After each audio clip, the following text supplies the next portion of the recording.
Dr. Michael Barton, who was there on my behalf, who witnessed the autopsy, also concurred that it looked more like a homicide. And it wasn't like oh, you remind me of my daughter. It was this sick, evil, you remind me of my daughter. It was just this weird pleasure. The DOJ may be releasing the list of Jeffrey Epstein's clients. Will that really happen? It's sitting on my desk right now.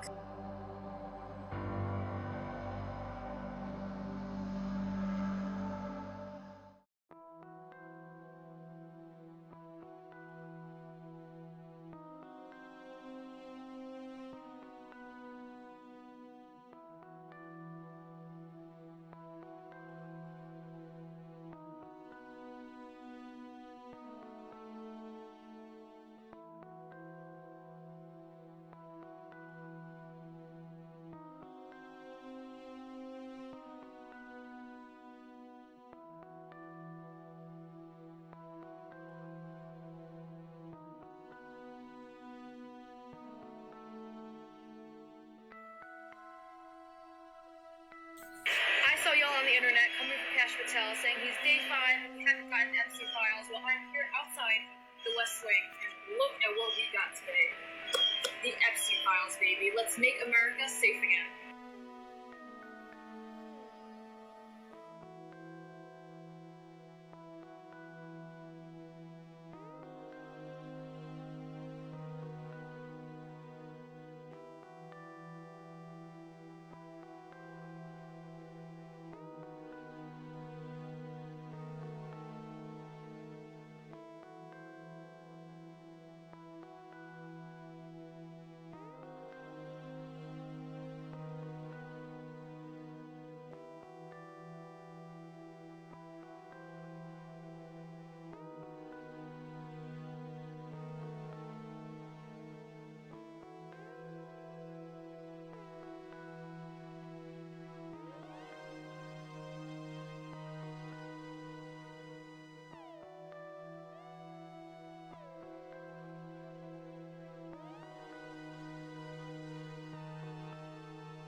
Would you declassify the 9/11 files? Yeah.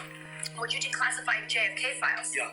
Would you, I did a lot of it. Would you declassify the Epstein files? Yeah, I would. All right. I guess I would. I think that less so because, you don't know. And you don't want to affect people's lives if it's phony stuff in there because there's a lot of phony stuff with that whole world. But I think I would, or at least Do you think that would restore trust? Help restore trust? Yeah, I don't know about Epstein so much as I do the others. Certainly about the way he died. It'd be interesting to find out what happened there because that was a weird situation and the cameras didn't happen to be working, et cetera, et cetera. It's just very strange for a lot of people that the list of clients that went to the island has not been made public. Yeah, it's very interesting, isn't it? Probably will be, by the way. Probably. So if you're able to, you'll be... Yeah, I'd certainly take a look at it. Yeah, I'd be inclined to do the Epstein. I'd have no problem with it. Release the list. Seriously, we need to release the Epstein list. That is an important thing. Child sex trafficking has no place in the United States of America, and I will do everything, if confirmed as FBI director, to make sure the American public knows the full weight of what happened in the past and how we are going to countermand missing children and exploited children going forward. So there you go, the president, the vice president, the director of the FBI, and I could go on and on and on. They all went around saying, elect us, and we'll make sure the Epstein stuff is released. Nope. I'm not saying it's not there. Who are you going to get So that? for instance, who is currently holding, this is way off the topic, but who has Jeffrey Epstein's Black Book? Black Book? FBI. But who? That is, I mean, there's... that's under direct control of the director of the FBI. Just like the manifesto from the Nashville school shooting of the Catholic school. Yeah. We still haven't seen that, right? It's not the Nashville police or PD saying we don't want this out. The FBI airmailed into that operation and said this is not getting out. Because they do that because this is another government gangster operation. All these local law enforcement communities get funding from the DOJ and FBI for local programs. If you don't cooperate, you're not getting your $1 million for this, and you're not getting and that's a lot of money to these local districts. That's how they play the game. You know, it's the same thing with Epstein's list. It's like, what the hell are these Republicans doing? Oh, I saw you. Give out the list. I saw you make news this morning about that. I gotta get to that. Yeah. You say that the FBI has Epstein's list. They're sitting on it. That doesn't seem like something you should do. You're protecting the world's foremost predator. That seems like an evil thing to do, regardless of who may be embarrassed in the release of that list. Why is the FBI protecting the greatest pederast, the largest scale pederast in human history? Simple, because of who's on that list. Simple, because of who's on that list.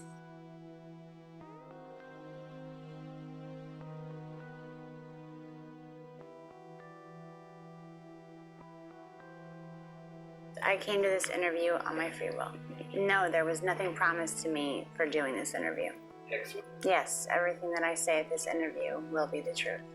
I met Donald Trump at some parties I attend that I was working for Mr. Jeffrey Epstein. There was about 3 or 4 times that I had encounters with Donald Trump. I was 13. The first time that I met Donald Trump was at a party at Jeffrey Epstein's mansion. There was an orgy going on, and he was kind of watching off in the distance. And he basically asked if I could come over and give him a hand job. And at first, I wasn't very comfortable with it. This was like my first party, and I didn't think that was my responsibility. But my recruiter told me that I needed to do it, so I agreed to. And then he, I began to. Sorry, this is a little difficult, but before I gave him a hand job, he kind of slapped my hand away and said, you need to use a glove. And the recruiter ran over and handed me a glove and said, no one touches Mr. Trump's penis without a glove. So I needed to use a glove. I gave him a hand job, and then immediately after, he had an orgasm, he left, and I didn't see him again at that party. Jeffrey Epstein is a billionaire friend of Donald Trump's that was responsible for throwing the sex parties. I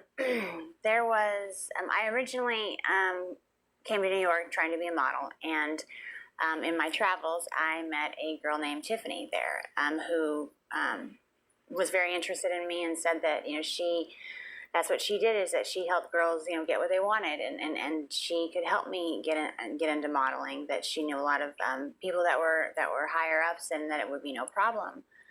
And so that's why but I would just basically have to come model at a couple of events and meet some people. There would be no sweat. So of course I went. That sounded like no big deal. And she was recruiting the girls to come to these parties, and they all looked, most of them were, my age. There was, maybe a couple girls that were maybe 14 or 15, but it seemed to me like we were all very young, so. Okay. Jeffrey Epstein knew that I was 13 years old. When he interviewed me, he asked me to get down to my bra, just my panties, and I thought that was weird, but modeling, maybe it was something about my figure. And he asked that I give him a massage. So then he asked me my age. He asked me, and I told him, that I was 13. I told him why I was there. And he basically said, well, you'll do, I'm sure that you'll fit pretty nicely here. And then he tried to basically slip himself inside of me, and I pushed him away, and I said, I'm because at that point in time I still believed that there was models, and then there was the girls that did that. Like, I thought there was a separation. So I told him that I wasn't interested in that, but he said that I would do. And as far as Donald Trump, he knew that I was 13, and I believe that Tiffany told him he seemed to take a liking to me because I was I was so young, and I was also a virgin. So I don't know.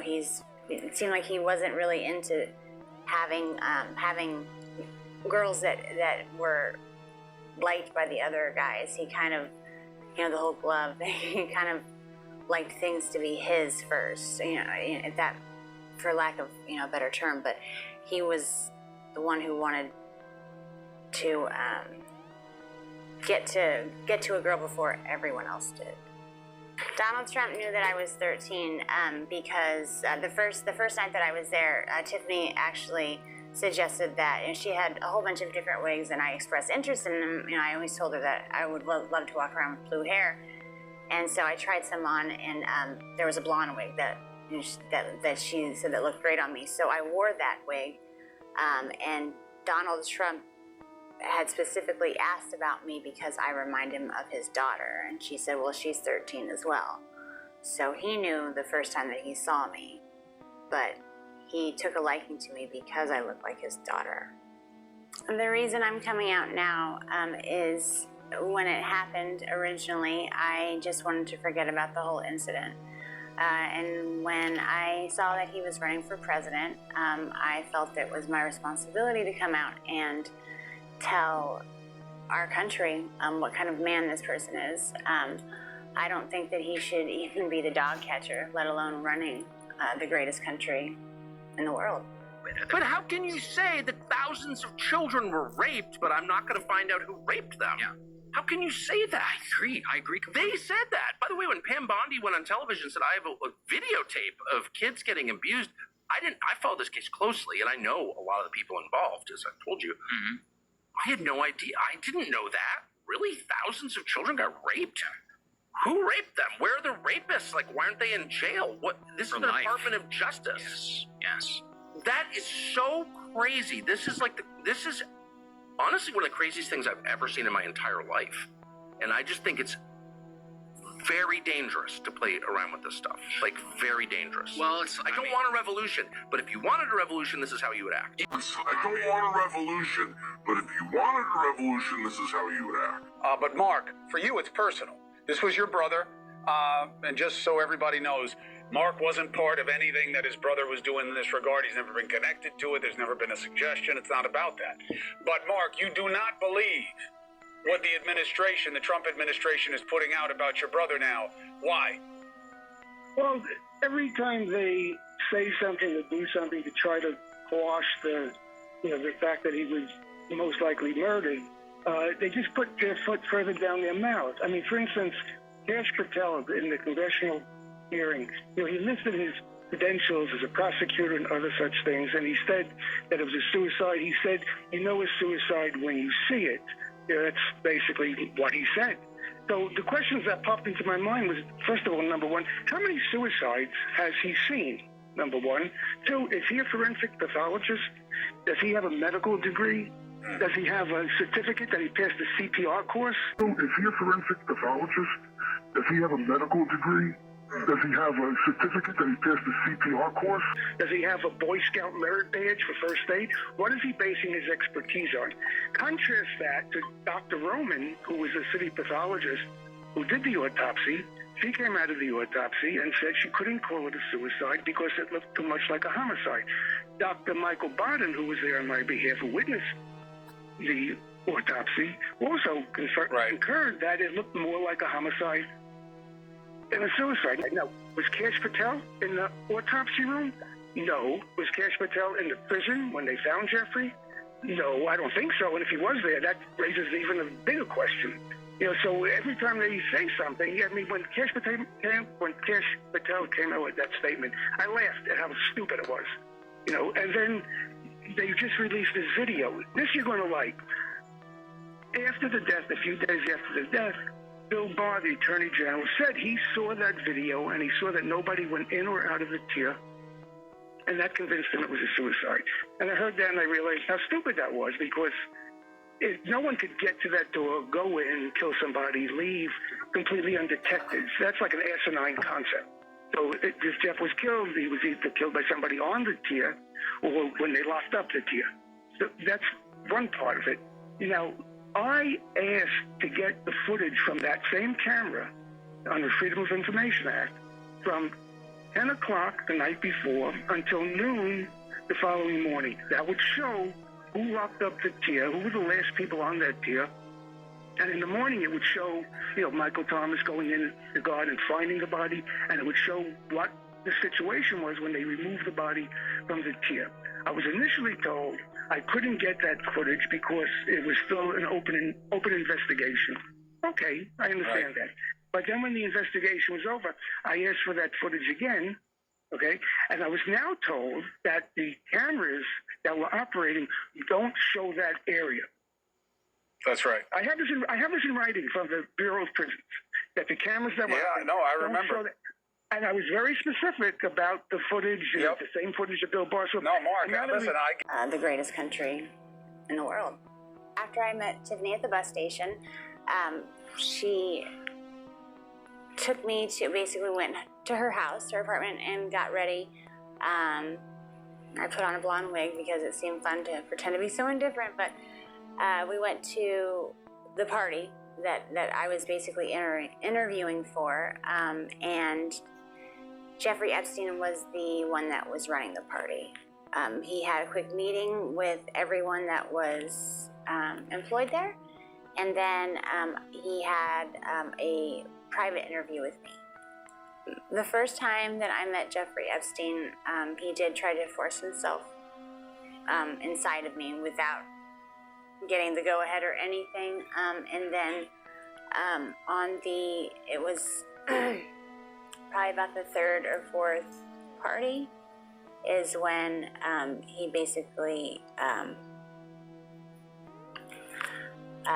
forced. It was another massage, and it was basically like, it wasn't sex, but there was penetration, and I told him that I didn't want that, but he kind of got a little irritated. So I don't know, there was something about him that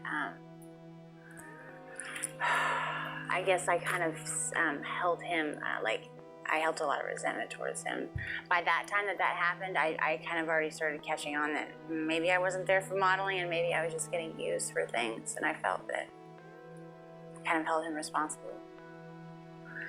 I did receive money to go to these parties. After every party, I was paid by Mr. Epstein.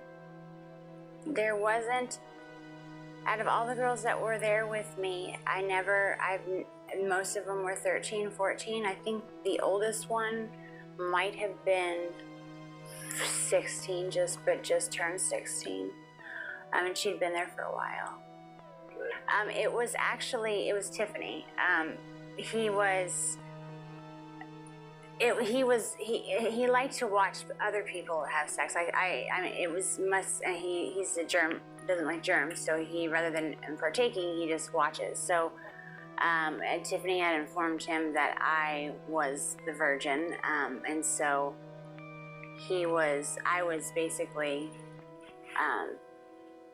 so it was Tiffany who introduced us. Okay. Second time that I saw Mr. Trump was same scenario. He was onlooking at an orgy, and Tiffany came over to me and said that Donald Trump had requested that I perform oral sex on him, and I'd never done something like that with anybody, so I was a little nervous. So I walked up to him, and he was sitting there very proud, and I just kind of moved in that direction, and he kind of slapped me away and said, "What are you doing? You need to put a condom on," like I was some dirty filth or something without a condom. Tiffany ran over and handed him a condom and apologized, profusely, and said that would never happen again. And she looked at me and scolded me basically like a child, and said that that's not how Donald Trump always anytime you touch his penis, it needs to have a condom on or a glove. You owe, and especially when it comes performing oral sex. So I apologized, and then I performed oral sex on him. And once he was done, he hopped up, and that's the last I saw of him at that party. It's like, once he's done, he's out. So. Okay. Sometimes before some of the things that I noticed that were weird with him was sometimes before the parties he would come over, and Jeffrey Epstein and himself would kind of banter back and forth, and he was Donald Trump was very racist. He said a lot of racist things. Like there was a lot of comments towards Mr. Epstein about being Jewish, and called him a Jew bastard, so that he was cheap. And there was some words I didn't even understand. Something about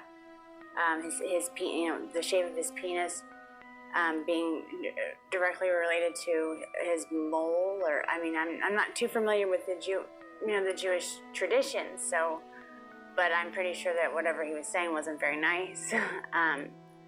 Also referred to, people of Hispanic or, Hispanic name, they called them spics.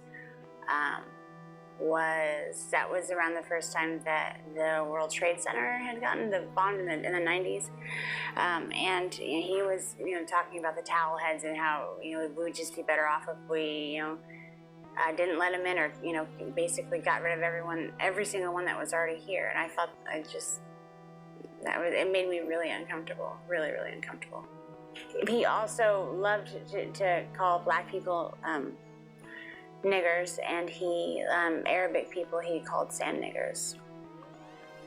The DOJ may be releasing the list of Jeffrey Epstein's clients. Will that really happen? It's sitting on my desk right now to review. It's sitting on my desk right now to review. It's sitting on my desk right now. That's been a directive by President Trump. I'm reviewing that. I'm reviewing JFK files, MLK files. That's all in the process of being reviewed because that was done at the directive of the president from all of these agencies. So have you seen anything that you said, oh my gosh? Not yet. Correct me if I'm wrong, but what I was told, what I'd read, was that the guards were not paying attention or were sleeping. Well, right? Yeah, and in short order, you'll see it. Is that correct? Well, it's hard to surmise that from a video, right? Where they and look, do guards doze off on the night shift? Yeah. But no one can get in to the cell. And if they had gotten in to the cell, you would see it. But we were told that the cameras were down. Well, I don't know who said that. But that was in the news. We're giving you all the footage we have. So why wasn't that released immediately? Damn me, like you see what your boy doing? You voted for this. I'm like, I voted for none of this. He's doing the exact opposite of everything I voted for. Who's on the Epstein tapes, folks? Who's on those tapes? Who's in those black books? Why have they been hiding it? Folks, you're going to see a lot of names on that. The Epstein client list, I believe, based on what I've heard from sources and the story I just told you, it's going to rock the political world. There's a reason they're hiding it. Ready for this? I don't know if you guys are ready. I get a call about 4 years ago. It's from, let's say, a friend. Prior line of work thing, right? Guy says, listen, and this guy who calls me is an unimpeachable source. This guy's not like some ham and egg or tomato can guy throwing out some theory about a UFO he saw 72 years ago, whatever. This is like a legit, no-nonsense guy. Guy you trust with your, wife, kid, and car, right? He says, I got sent on a temporary assignment once. And on that assignment, I got sent out with the WCD detail, William Clinton detail. And I knew this guy well. And he says, Dan, I got to share this with someone. He's like, go on a plane, and Bill, Clinton gets on the plane with this guy, and it turns out later the guy's Epstein. Now, this guy I'm talking to, this source, he don't know who Jeffrey Epstein is. He's just getting on the plane doing the thing, the whole, protection gig, right? He says, I get on the plane, and there are these girls who are obviously not of age who are on this plane. They're clearly young. These are not women. These are girls. And he says, I see Clinton, disappear into the back. He goes, I don't know what happened. I'm not saying what happened because all I know is he disappeared and these girls were back there or whatever. And he said they land at the next stop, wherever it was. And he goes up to the boss on the detail and he says, I ain't getting back on this plane. Because he's a temp. He's not used to like whatever Clinton was up to with the whole shenanigans thing. And this guy's clear as the driven snowman. He don't want to mess around with this. He says, whatever just happened back there, like, I don't want any piece of it. They sent him home. They sent that guy home. And he was never tempted to that detail again. Now, remember, all those blackberries on that detail. Here's where the story gets super weird. The guy tells me, months or a couple weeks later, when you lose property in the Secret Service, an email goes out to say like, hey, I lost his phone, and it gets logged into NCIC or whatever it is, and everybody knows. So basically, if you find this guy's gun, God forbid, or his phone, it's now effectively stolen property, right? All of a sudden, all the blackberries on that detail for the agents start showing up like, oh, this guy lost his BlackBerry. Holy shit. Wow, that's so crazy. How'd that happen? I'm like, no. He says, yes. He says it was the craziest thing. Like,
Alex, I have to say, I'm with the people that still have questions about this. I kind of don't buy the nothing to see here, and I don't know that the Justice Department helped their case. They released this video. Let's show it. It shows no one entered the area surrounding Epstein's cell in the hours before he died. But there's something significant about this videotape. What is it? Well, here's one thing that some people on the internet are picking up on, which is that there is about a minute missing between 11:58 p.m. 58 seconds and 12 a.m., the night that Epstein was apparently killed. I want to talk to you about the Epstein case. I have worked on this for years, trying to get those records of who flew on Epstein's plane and who helped him build this international human trafficking ring. Absolutely, Senator. Child trafficking has no place in the United States of America, and I will do everything, if confirmed as FBI director, to make sure the American public knows the full weight of what happened in the past. The only time that he tried to give me some money was our last encounter together, where he acted out a rape fantasy. I was forced to give that money back because Jeffrey Epstein paid us after the party. So, but he just gave me the money. I don't even know why he gave it to me. Maybe to make me feel more cheap, but it was a pretty. It was a rape fantasy to him, but I wasn't playing. So. there was those 2 times, and then there was after the next thing that Tiffany approached me with was that he had a fantasy where he walked in on his maids basically making out, and that it was some type of fantasy for him. So she asked, I mean, I was at that point, I was like, I don't want to be involved with anything that has to do with him. But she's like, you were just basically the other one. So there's nothing that you will have to do. Just don't, he's requesting you to be involved. So I reluctantly, I felt like I didn't have a choice there. But it was basically, he's walking in, his 2 maids.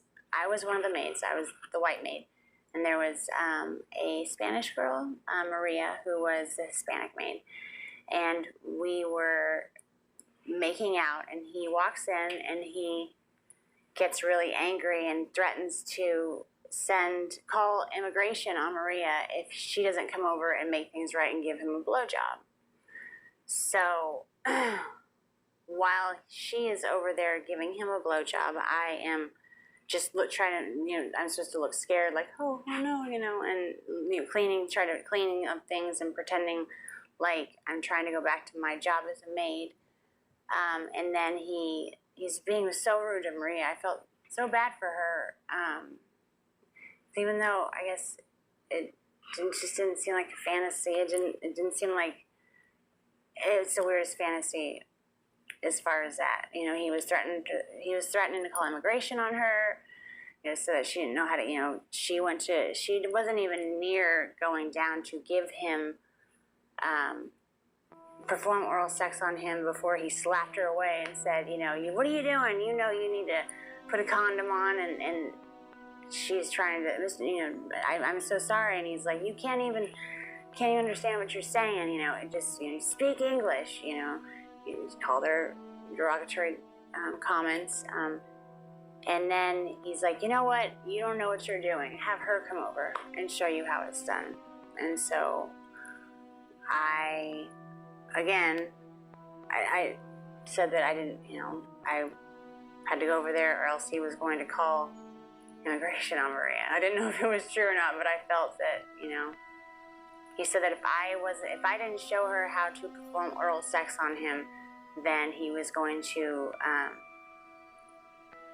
call immigration on her and then get rid of us both. It was anything that was in relation to him getting off or being satisfied or happy had to do with him being in power, but extreme power. And it's very hard to even. It was always intimidating when he was like that. It was always, you didn't really know if it was true or, like if you refused to play along, would he really call immigration on Maria? Would he really get rid of us both? And I didn't even want to know what that meant. I always didn't, it wasn't a game. It just felt like it wasn't a game. Yeah. The one night that I had the blonde wig on, he mentioned that I looked like, that I reminded him of his daughter. And actually the maid fantasy, I didn't have a blonde wig on. I was trying to stay away from blonde wigs at the time.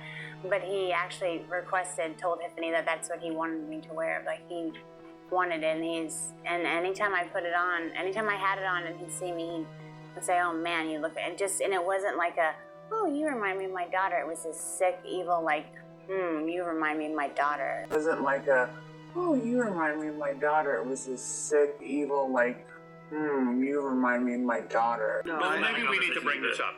Donald, seriously, you know about sexual predators and things like that. I mean, you are one. All right, I was going to say that, but it's true.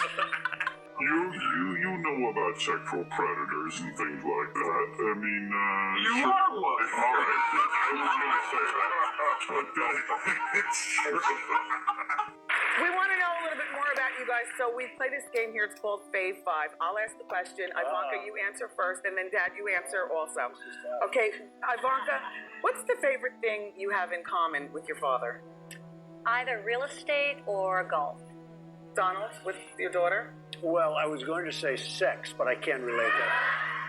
It was just this weird pleasure, sick smile. Like I don't even want to know what he was thinking about. I could imagine what he was thinking about. It would be really disappointing.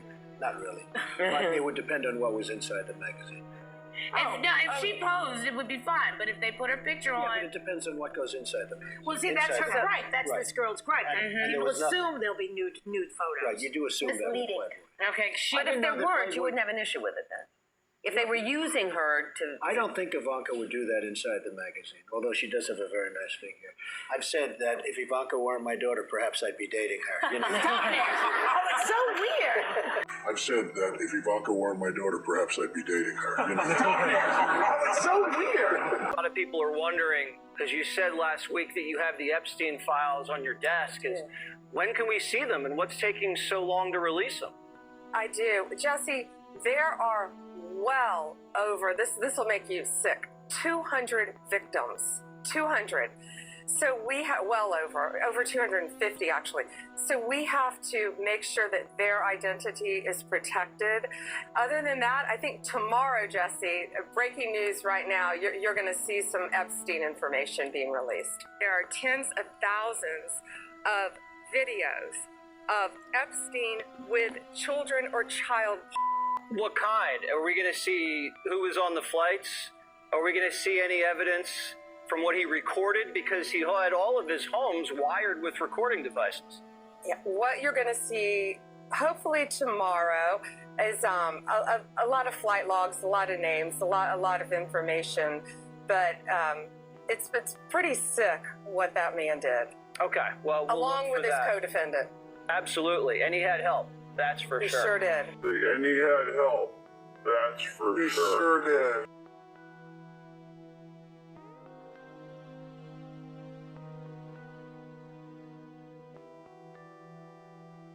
All the information that's getting disclosed, supposedly this administration, what do you have the least faith that we're going to come to Epstein, a conclusion? for sure. Epstein. And I think it's because of Israel.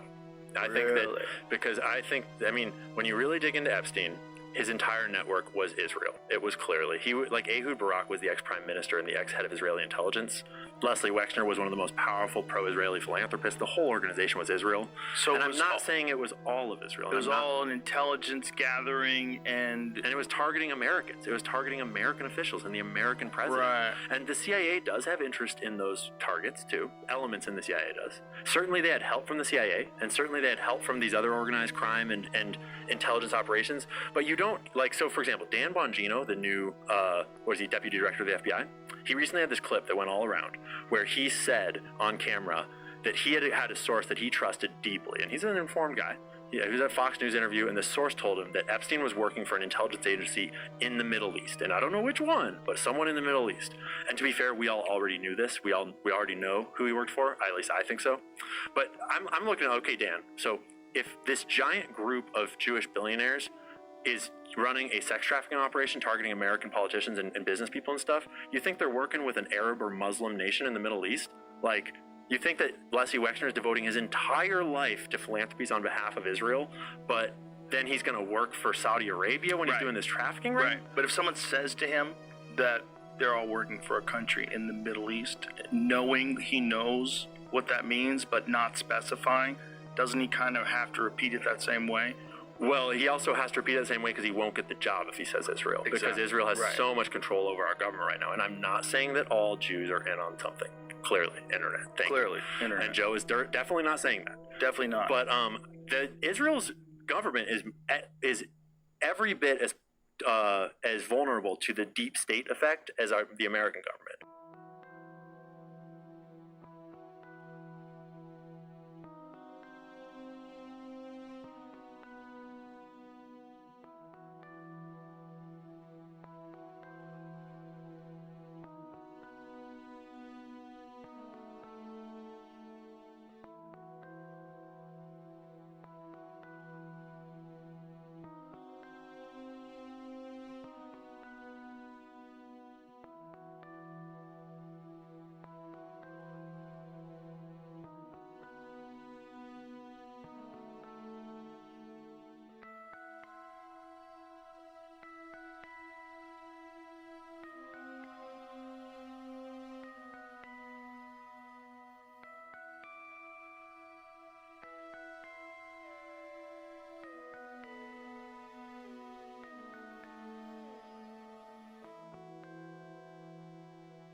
Here we go. Epstein was rumored to be associated with intelligence to U.S. journalists Dylan Howard, Melissa Cronin, and James Robertson linked Epstein to the Israeli Mossad in their book Epstein, Dead Men Tell No Tales. They relied, for the most part, of the former Israeli intelligence officer Ari Ben Menashe. According to him, Epstein's activities as a spy served to gather compromising material on powerful people in order to blackmail them. There's also possible connection to the Mossad via Ghislaine Maxwell, whose father, Robert Maxwell, is said to have had contact with the Mossad. Epstein's victim, Virginia Giuffre, also alleged Epstein to be an intelligence asset, linking on Twitter to a Reddit page that alleged Epstein being a spy running a blackmail operation. This continues. A U.S. attorney in Florida, later U.S. Secretary of Labor, Alexander Acosta, reached a settlement with Epstein's lawyer, including Alan Dershowitz, in 2008, which allowed him to receive a very light prison sentence. Acosta later reportedly stated that he was told that Epstein belonged to intelligence and that the issue was above his pay grade. According to Acosta, he was pushed to give him a good deal, and former diplomat and CIA Director William Burns met with Epstein 3 times. According to a CIA spokesperson, Burns hoped that Epstein would help him transition to the private sector.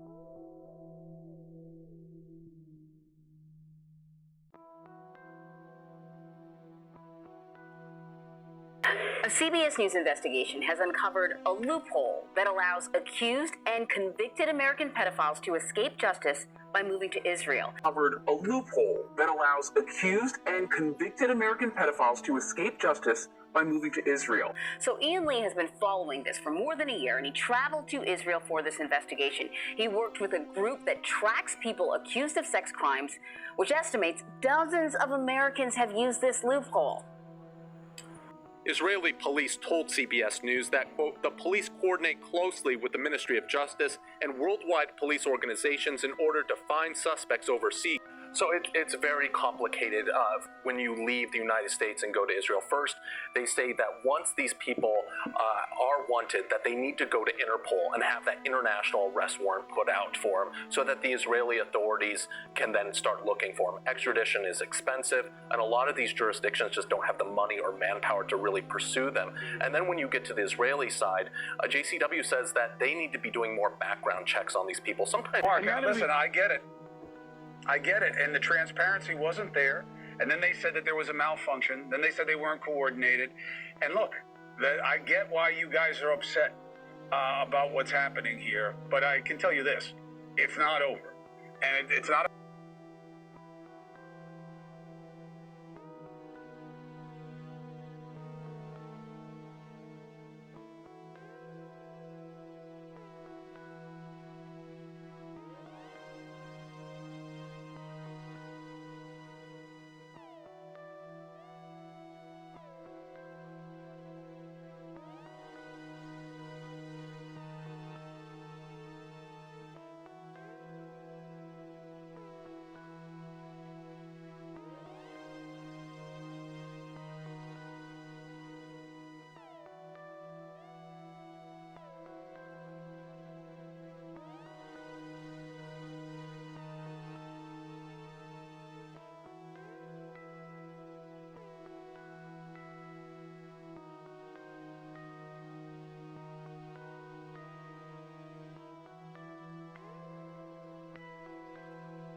Federal investigators say this just released surveillance video proves no one entered Jeffrey Epstein's tier the night he died in federal custody.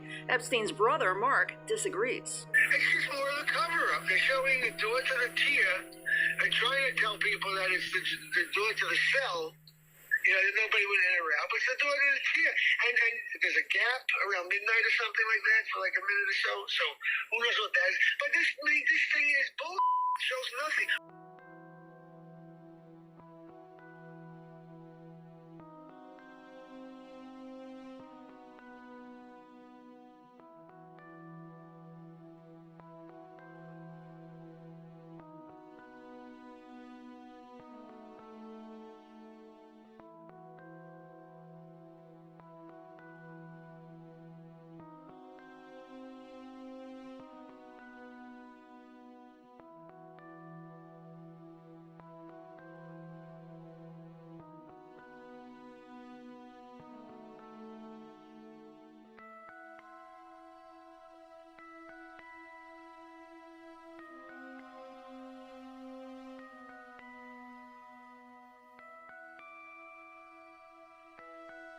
There's one of two possibilities. One, whoever locked up the tier killed them before they locked up the tier. And two, somebody was already on the tier that killed them. Those are the two possibilities. Nobody came into the tier in the middle of the night to kill them and then leave.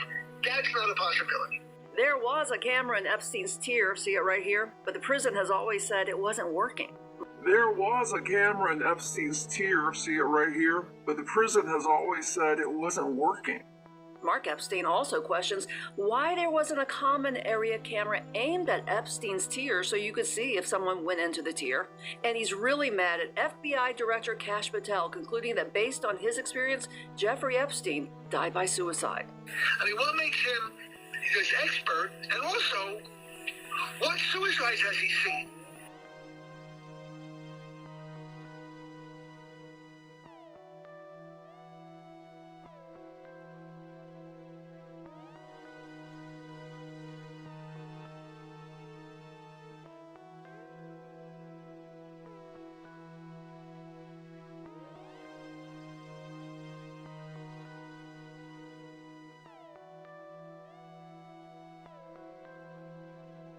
You imagine what he was thinking about.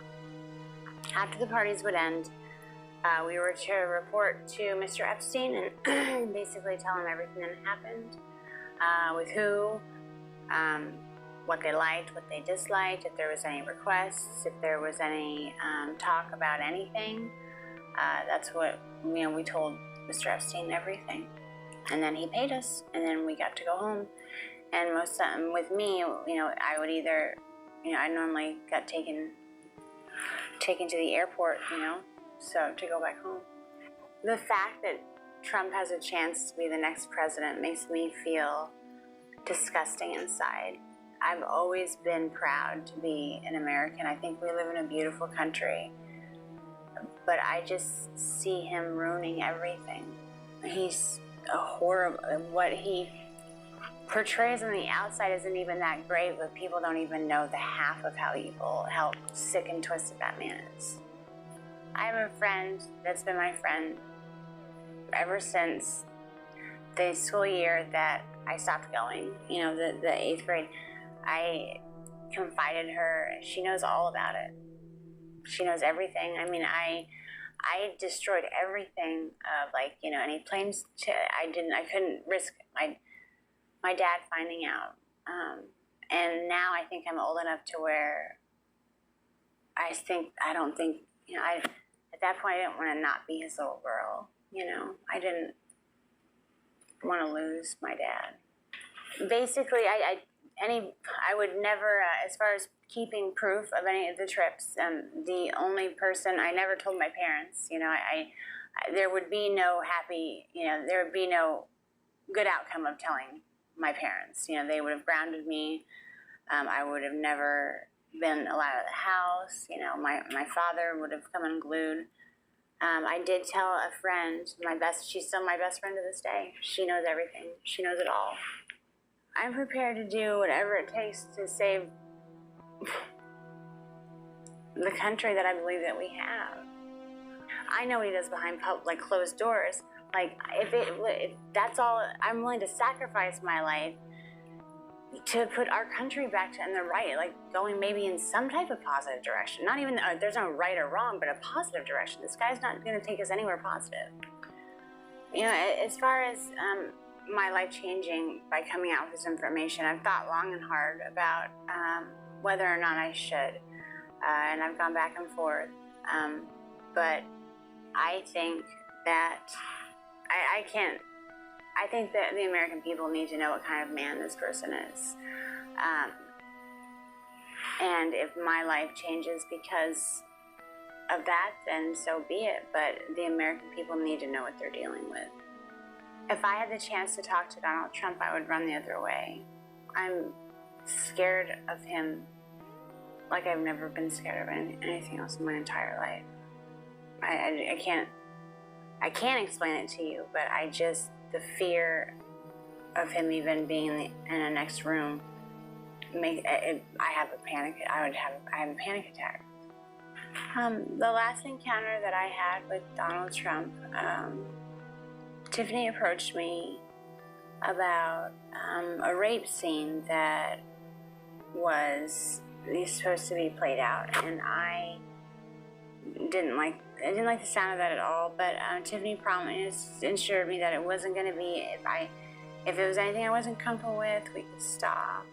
That she would be right there, and that it wouldn't get out of hand, and that it was a fantasy, like it wasn't really going to happen.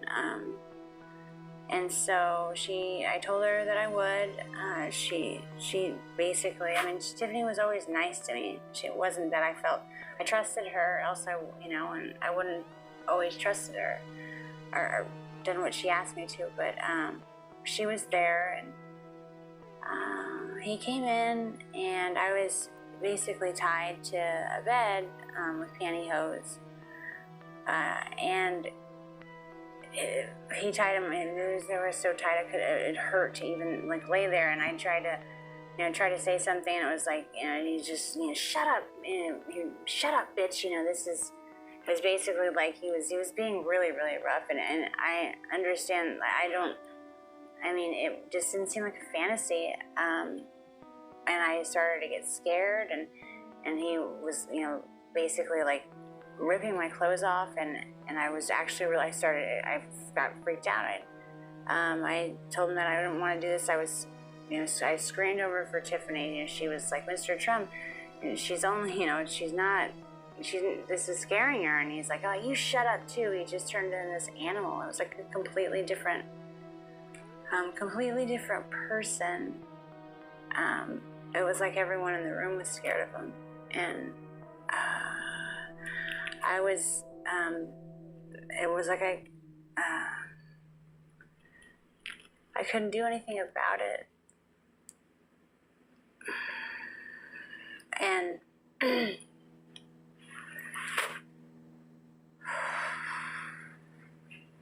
he ripped off all my clothes, and he started to basically have sex with me, and I was screaming. I had never had sex before. It was my first time, and Tiffany was yelling at him too.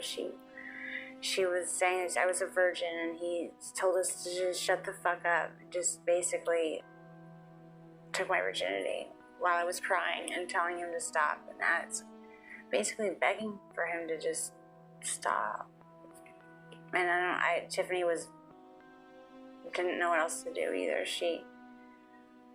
No one was there to help us, or me. And so after the fact, he basically finishes it. It didn't take that long at all. But it felt like it was like 5.5 hours. It felt like it was an eternity. Like, I don't even know how long it was, but he was done, and I was crying, and Tiffany was consulting me, and she was, apologizing. She told me that she just never put me in that situation again. But he comes over mad because I was crying. He said that I should be thankful that someone like Donald Trump took my virginity, or he basically didn't say took my virginity, he said, I should be glad that someone like Donald Trump popped my cherry, and not some pimply little 14-year-old. And I just was like, what if I said, what if I get pregnant? Not even talking to him. I didn't want to talk to him. I was talking to Tiffany. And he said, well, you'll get an abortion then, bitch. And then just walked away. And I told Tiffany I needed to go home. I never went back again. How many of you are satisfied? You can clap. Satisfied with the results of the Epstein investigation? Clap.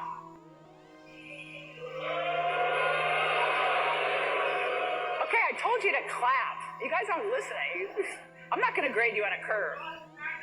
So I was going to get to that. How many of you are not satisfied with the results of the investigation? And I think the real answer is Jeffrey Epstein was working on behalf of intel services, probably not American. And we have every right to ask, on whose behalf was he working? How does a guy go from being a math teacher at the Dalton School in the late 70s with no college degree to having multiple airplanes, a private island, and the largest residential house in Manhattan? Where did all the money come from? And no one has ever gotten to the bottom of that because no one has ever tried. And moreover, it's extremely obvious to anyone who watches that this guy had direct connections to a foreign government. Now, no one's allowed to say that that foreign government is Israel because we have been somehow cowed into thinking that that's naughty. There is nothing wrong with saying that. There is nothing hateful about saying that. There's nothing anti-Semitic about saying. There's nothing even anti-Israel about saying that. On the Epstein files, listen, I know this is a hot potato for folks. I totally understand. My comments were clear. I'm not paid for my opinions anymore. I work for the taxpayer now. I'm paid on evidence. That's it. The evidence we have in our files clearly indicates that it was, in fact, a suicide. We do have video. It's not the greatest video in the world. I don't want to set expectations on fire. However, the video does show in that specific block that he goes in, made a phone call. You'll see 12 hours of guards going to basically check on him, come back. You'll see no one really comes out in that bay, in that area, than him. There's no one in there. When you combine that with the other evidence where we will be releasing in the coming weeks, we're still finalizing some of the products. I think it's pretty clear. However, as I've clearly indicated in some of my tweets on my official account, listen, investigations, if new information surfaces in the future on any of these cases, we're always open. I'm just telling you, there's nothing there in the file. He killed himself. You want me to get, I've seen the whole file. The Epstein files. What's the answer to that? The answer to that is the same as everything else. I'm not going to withhold information from the American public ever, but I'm also not going to rush to get it out there in a format in which they can't rely on it. I'm not going to withhold information from the American public ever, but I'm also not going to rush to get it out there. So on the Epstein matter or any other matters, we are diligently working on that. And it takes time to go through years of investigations, years of political maneuvering, and years of cover-up to get the American people what they deserve. And that's what I'm going to give them. And you're going to get the video of the cell. And you're going to see for yourself. Pages of documents. I have the FBI going through them, and Cash is also, now that we have Cash here, it's a game changer, of course. And, we're going to go through it as fast as we can, but go through it very cautiously to protect all the victims of Epstein. Now, is that the only thing that would be redacted? Will everything else be made public? It's always about protecting the victim. But you know what? We believe in transparency, and America has the right to know. But you know what? We believe in transparency, and America has the right to know. Donald Trump's own senior-most team members are the ones who promised the public that damning information that was previously hidden from them was about to be released. Watch. Huge story, again, not a lot of people are talking about. There is a little current of information I'm getting that the Department of Justice under Pam Bondi may be finally releasing a lot of information on this Jeffrey Epstein case, which is a huge deal. In this case, in Epstein's case, it is incredibly disturbing. We have flight logs, we have information, names that will come out. and the DOJ and FBI have now concluded there was no Jeffrey Epstein client list. What do you tell MAGA supporters who say they want anyone involved in Jeffrey Epstein's alleged crimes to be held accountable? This administration wants anyone who has ever committed a crime to be held accountable, and I would argue this administration has done more to lock up bad guys than certainly the previous administration. And the Trump administration is committed to truth and to transparency. That's why the Attorney General and the FBI Director pledged at the President's direction to do an exhaustive review of all of the files related to Jeffrey Epstein's crimes and his death. And they put out a memo in conclusion of that review. There was material they did not release because, frankly, it was incredibly graphic and it contained child pornography, which is not something that's appropriate for public consumption. But they committed to an exhaustive investigation. That's what they did, and they provided the results of that. That's transparency. Follow up on that, Sure. Caroline. Okay, so the FBI looks at the circumstances surrounding the death of Jeffrey Epstein. According to the report, this systematic review revealed no incriminating client list. So what happened to the Epstein client list that the Attorney General said she had on her desk? Well, I think if you go back and look at what the Attorney General said in that interview, which was on your network, on Fox News. Got the quote. Go ahead. John Roberts said, DOJ may be releasing the list of Jeffrey Epstein's clients. Will that really happen? And she said, it's sitting on my desk right now to review.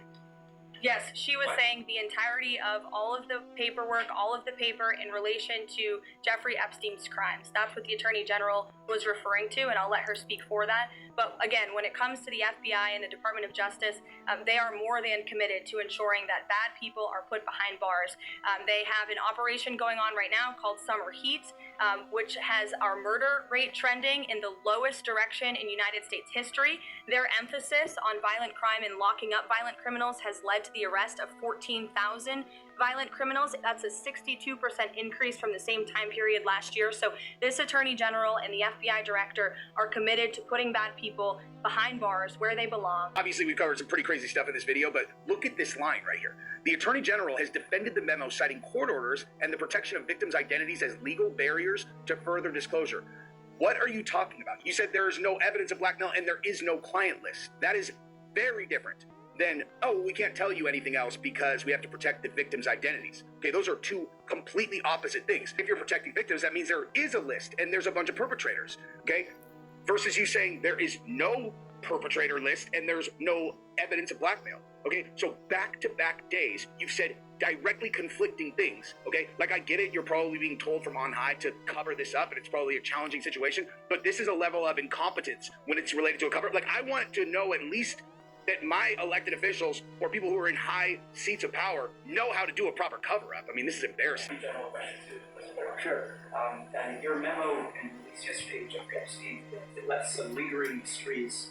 One of the biggest ones is whether he ever worked for an American or foreign intelligence agency.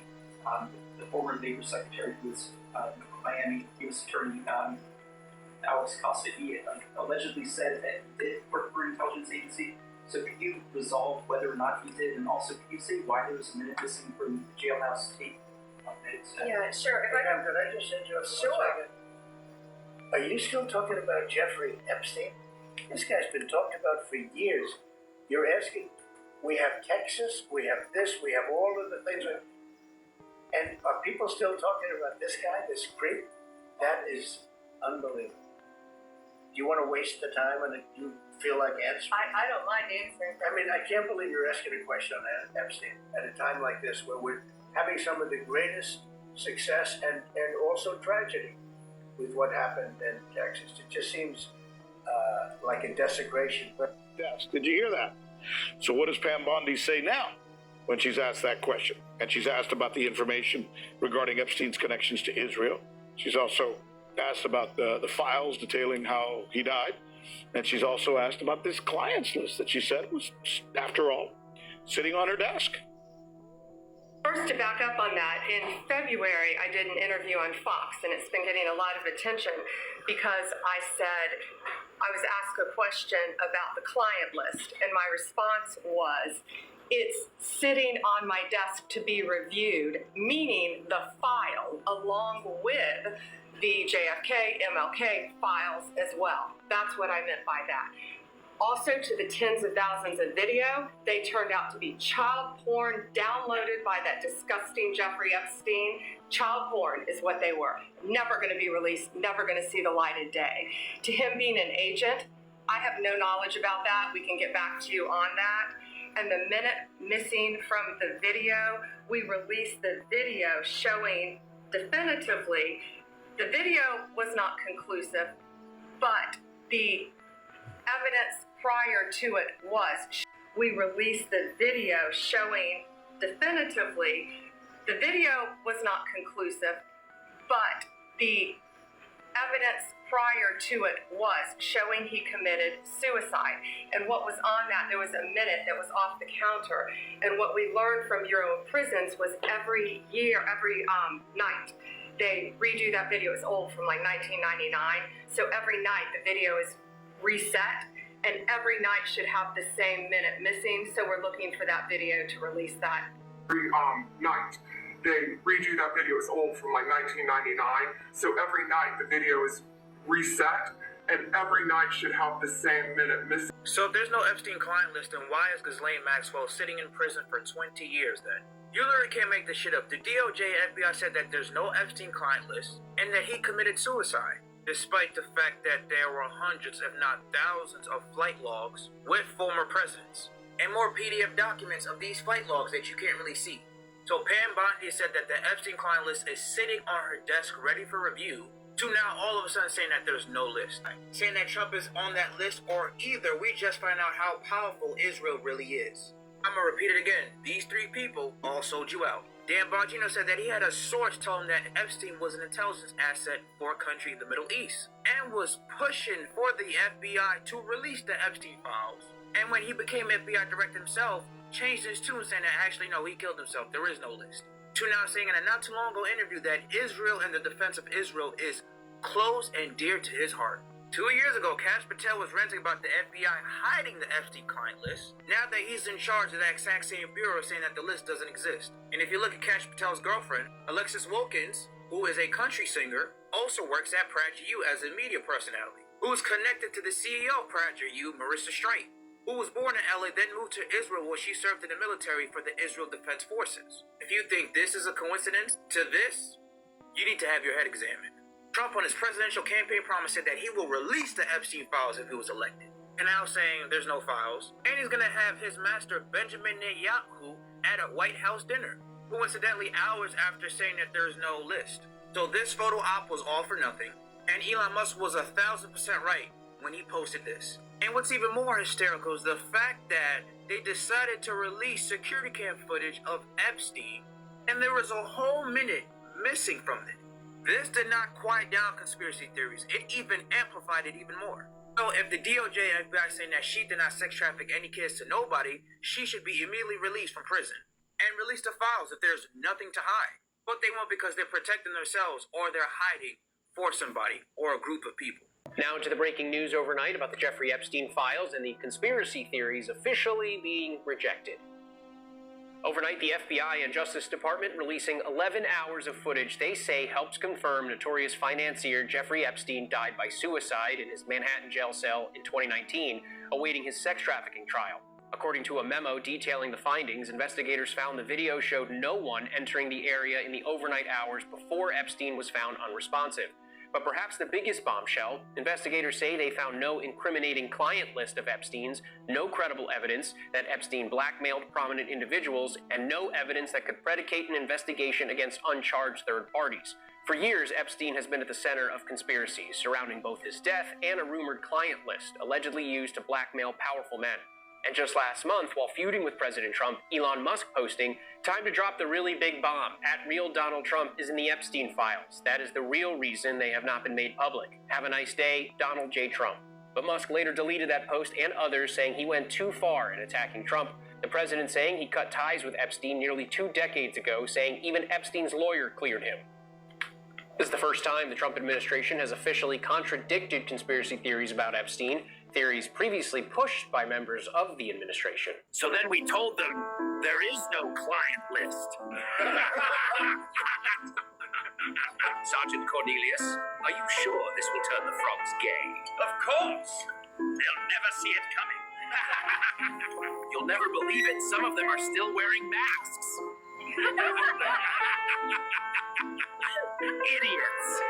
And then we told them to drink soybeans instead of milk, and they didn't.